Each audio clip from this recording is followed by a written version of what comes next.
Сайн уу? Танд ирээдүгөө хамгаалах төлөвлөгөө байгаа юу?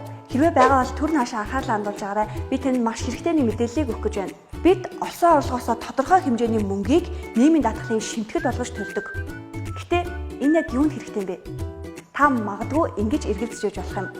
Хүн бүр өөрийн эрүүл мэнд амь насаа хамгаалахын тулд учирч болох эрсдлээс өөрсдөө сэргийлдэг.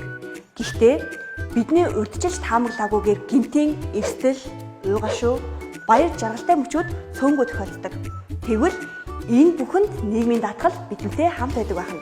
Нийгмийн даатгал гэдэг бол бидний сайн мэдхээр иргэн болон аж ахуй нэгжүүд зохих журмын дагуу шимтгэл төрж нийгмийн даатгалын сан бүрдүүлээд даатгуулагчид ямар нэгэн байдлаар гинтийн эрсдэл тохиоход тухайн эрсдлийг давж гарах, за мөн дэмжлэг үзүүлэх зорилготой ийм нийгмийн эдийн засгийн харилцааг зохицуулсан үйлчилгээ.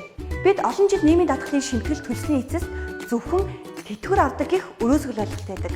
Гэхдээ бид тэтгэврээс гадна богино хугацаанд өөр олон төрлийн тэтгэмжүүдийг авч болдог байна. Бид нийгмийн даатгалын сангаас тэтгэвэр тэтгэмжийн тухай хуулиар даатгуулагч нийгмийн даатгалын шимтгэл төлсөн хугацаанаас хамаарат хэд хэдэн тохиолдолд тодорхой хугацаанд дараах тэтгэмжүүдийг авдаг.